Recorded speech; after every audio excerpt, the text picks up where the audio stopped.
La la la lava. Chicken. Content machine must be fed. Between Netflix, Amazon, Max, and whatever Apple's doing, there are too many platforms and not enough good ideas to go around.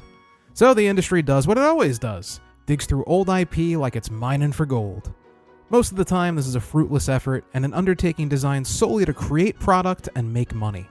People with no care or reverence for the material they're adapting are put in charge, and the results are often disastrous, losing sight of what made these properties so beloved in the first place. However, every now and then, you'll see a bright spot shining through the sludge. While not perfect, there have been more and more examples of quality adaptations being put out lately.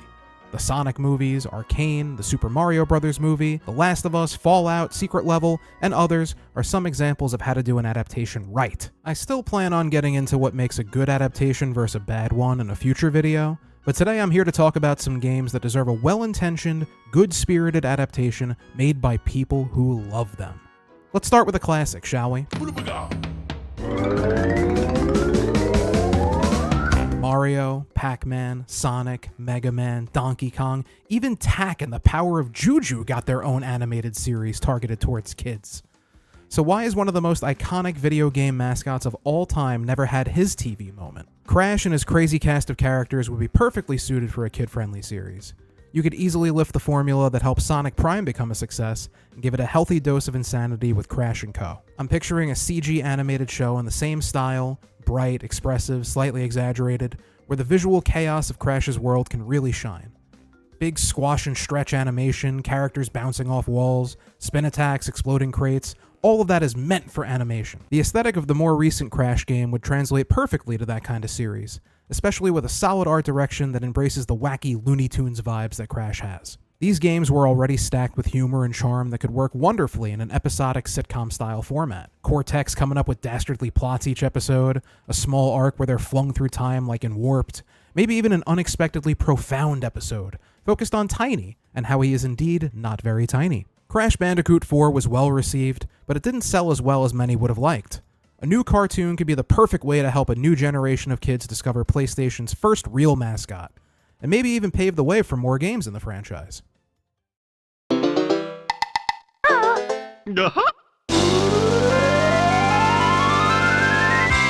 Tell me this wouldn't be a massive hit as an animated movie.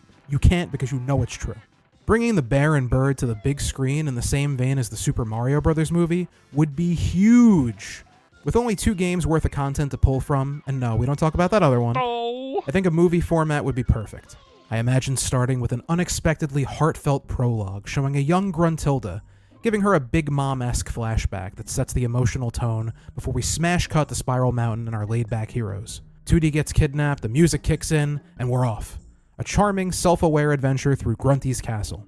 Every level from the original game becomes a set piece, each world full of its own weird residents and side quests to accomplish. Kazooie would steal every scene with her sarcasm, sort of a PG Deadpool energy, constantly breaking the fourth wall and mocking video game tropes mid-quest. And Banjo? He's the lovable himbo straight man to all the madness around him. It practically writes itself. And like Mario, we can have some wild rareware cameos hidden throughout. Maybe a blink and you'll miss it shot of Battletoads sitting at the bar drinking, an old Killer Instinct arcade cabinet tucked into the background of Mad Monster Mansion. Even Conker could pop up in a post-credits scene. Sober, of course, for legal reasons. Teasing an even weirder sequel. The music, the whimsy, the personalities, it's all ripe for your kid's new favorite movie and one you'd happily spend $250 on at the movie theater in 2030. Probably a no-brainer at this point, right? There's so much character stuffed into Hades in its sequel, but all of it is experienced through the lens of the lead character, Zagreus in 1, Melinoe in 2. The story is mainly absorbed through those characters based on their interactions with the plethora of gods, mythological heroes, and other deities that populate the world of Hades. Having an episodic series that's able to cut away from the main action that Zagreus and Melinoe are experiencing in order to focus on the other areas of the world would be so cool. Picture it this way. We follow Zagreus on his journey to find his father for the first episode, and he's fighting his way through hell. We meet a few gods, slice and dice through a few enemies, until he's inevitably slain by the first boss. Episode ends.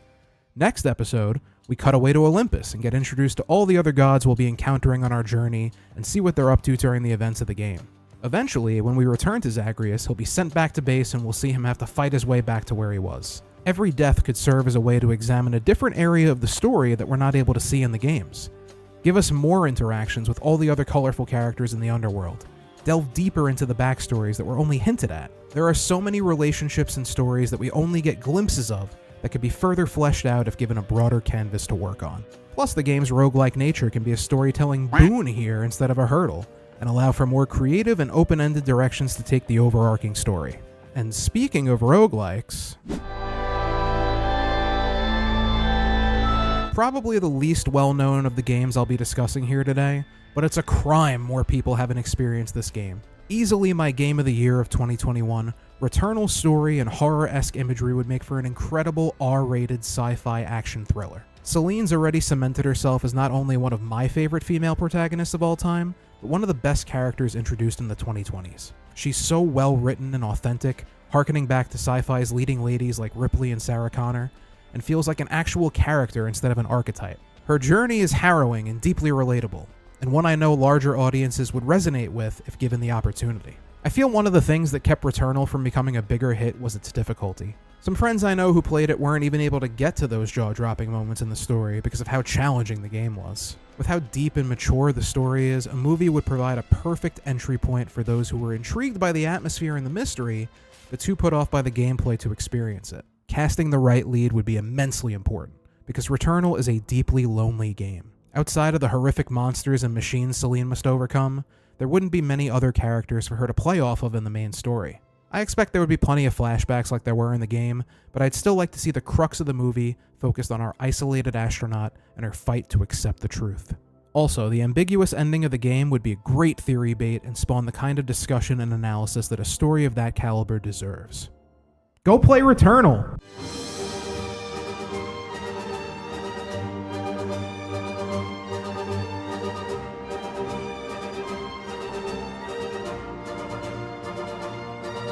Here is your best rated Disney Plus series of all time.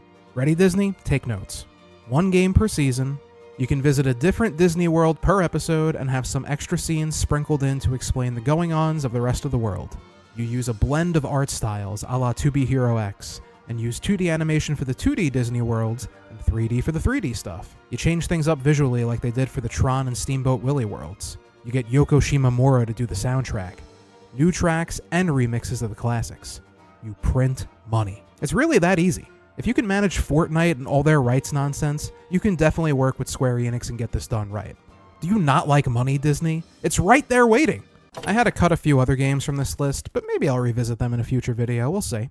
Let me know what picks you'd add and how you'd want to see them adapted. Thanks so much for watching. That wraps up this one. If you guys enjoyed, please drop a like, sub, and comment. It helps out greatly. I'll do more of these if you like them. Okay, thanks. See you in the next one.